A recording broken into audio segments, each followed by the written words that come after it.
2016 में 3 महीने के लिए म्यूनिख में एक आर्टिस्ट रेजिडेंसी में रह रही थी। संभवतः मैं अपनी ज़िंदगी के 64 सालों में पहली बार इतने आराम से घूमी थी। रेल ट्राम्स का संयुक्त टिकट बना लिया था और करीबन रोज़ाना मैं नई नई जगह एक्सप्लोर करने निकल जाती थी। साथ में 5 कलाकार थे, लेकिन यूरोपीय कल्चर स्पेस को सम्मान देता है, इसलिए सबका अपना अपना कार्यक्रम हुआ करता था।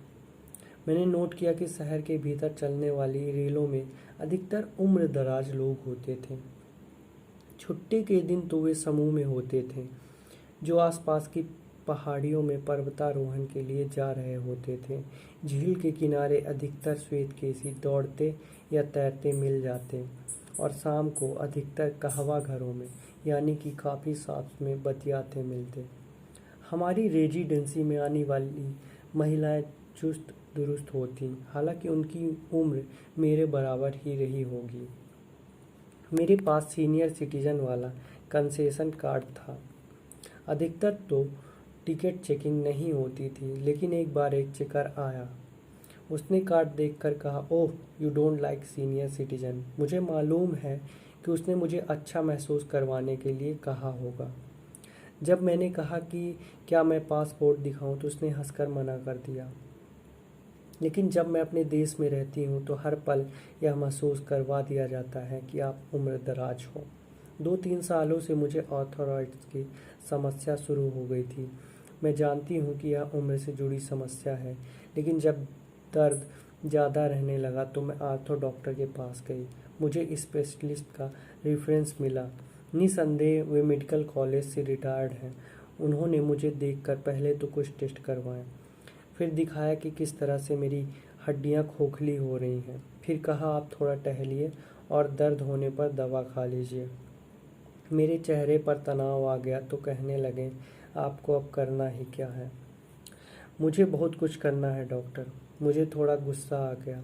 टीवी आदि तो आप देख ही सकती हैं। फिर ऐसा कीजिए कि आप नारायणियम का पाठ कीजिए, मानसिक तनाव को कम करेगा, और जाप करें, उन्होंने सुझाव दिया। मुझे समझ में नहीं आया तो क्या कहूँ। जिन धर्मशास्त्रों की आप बात कर रहे हैं वो मैंने 20 की उम्र तक पढ़ लिए थे, लेकिन यहाँ वे डॉक्टर थे, मैं मरीज।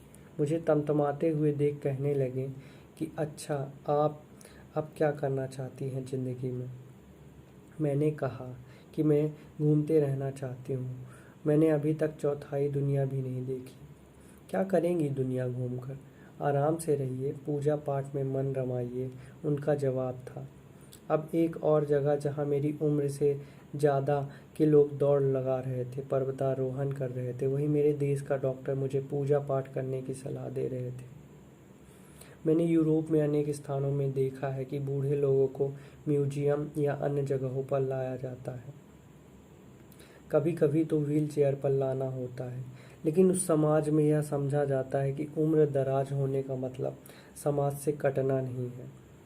लंदन में तो मैंने सड़क के किनारे बेंचें बनी देखी हैं, जिस पर अधिकतर बूढ़े लोग धूप तापते दिखाई दिए। बगीचों में जितने बूढ़े होते उतने ही बच्चे होते, लेकिन हमारा समाज हमें कटने को कह रहा है। जिस समाज में उम्र दराज होना परिपक्वता की निशानी नहीं बल्कि कमजोरी माना जाने लगा है, उस समाज में हम अनुभव को जाया नहीं कर रहे हैं क्या। अब प्रेम से जुड़ा एक किस्सा। 2013 में मैं मैडलिन पोएट्री फेस्टिवल के लिए गई थी। मैडलिन, कोलंबिया देश में। यह 10 दिन का समारोह था जिसमें विश्व के 100 कवि भाग लेते हैं। इतनी बड़ी टीम को संभालने के लिए कम से कम 20 से 25 युवक सहयोग देते हैं। मेरे अनुवादक के रूप में डेनिस नामक एक युवा था। वह अपने जुड़वा भाई के साथ रहता था। मुझे इंडियन मदर कह के पुकारने लगा था। बातचीत में उसने बताया कि उसकी माँ और पिता का तलाक हो गया था। वह कहने लगा कि मेरे पिता एक अच्छे फादर थे, लेकिन शायद एक अच्छे पति नहीं। 2 साल पहले मेरी माँ ने स्पेनिश व्यक्ति से शादी कर ली। हम दोनों भाई बहुत खुश हैं माँ के लिए। वे अब स्पेन में रहती है, हम चैट पर ही बात कर सकते हैं। हम दोनों भाई एक दूसरे के अच्छे साथी हैं। मेरे माँ के पति भी एक अच्छे व्यक्ति हैं। मुझे आश्चर्य हुआ कि एक बेटा अपनी माँ की शादी के बारे में कितनी आसानी से बात कर रहा है। वो भी बिना किसी तरह की कड़वाहट और शिकायत के। यह स्वीकार्यता अनुकरणीय है। धन्यवाद।